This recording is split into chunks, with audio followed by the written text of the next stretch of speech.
Ready, start. There is someone who said truth is learning from facts, and I am grateful to my colleagues for giving me this opportunity to know firsthand what are the inadequacies, what are these challenges that police services face in our country in discharging their onerous duties.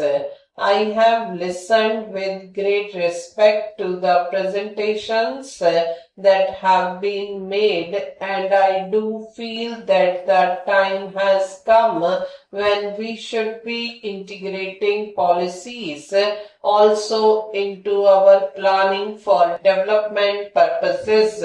This old-fashioned division between the development expenditure and non-development expenditure has outlived its utility, and I will go back and discuss with the Planning Commission, with the Home Ministry, how best we can develop our so-called development and the so-called non-development sectors of our economy.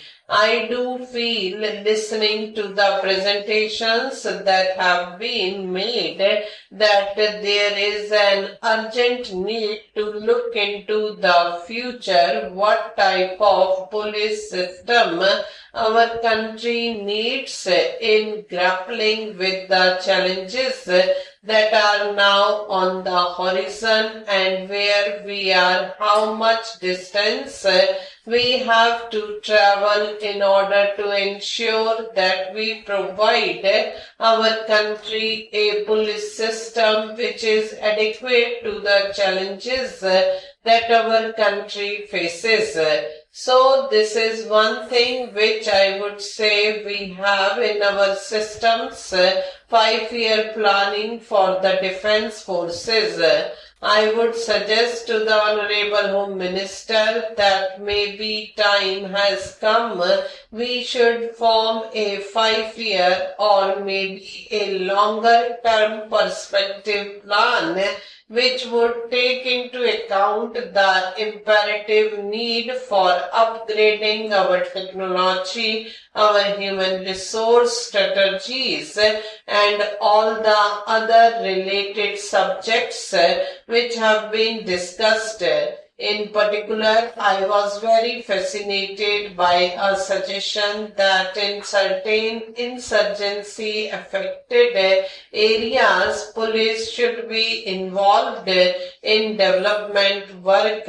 I am reminded by what my esteemed friend, who was at one time Cabinet Secretary in the Government of India and the Chief Secretary of Orissa, he told me about the link between the police system and the development works. He said to me that as Chief Secretary, he once received a number of senior police officers, and the police officers said that the general perception, the public about the police is not very good. We want to do something which would change that perception, and so he suggested for the policemen involvement in public works. One thing that I do wish to say is that 80% of the police personnel belong to the category of constables, and I think this is certainly true that we have not paid adequate attention to ensuring that the constables of the future are being produced by our policing system.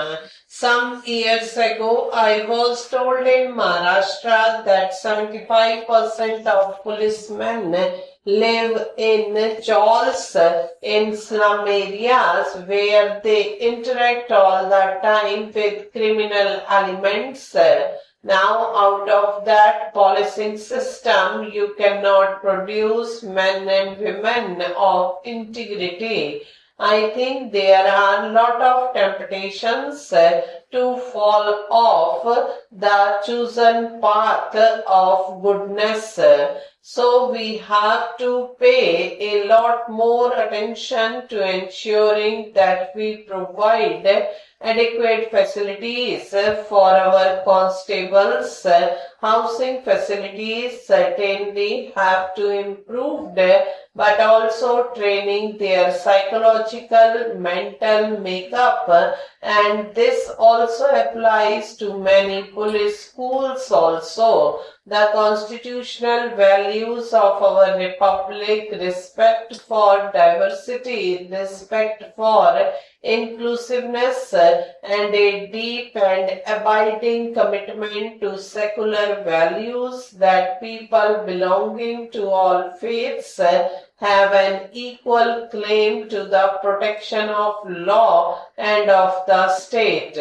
These are some of the other issues which I believe ought to receive a lot more attention as we plan for the future. Therefore, I am very happy to be here today to participate in this interaction with you. I have learnt a great deal.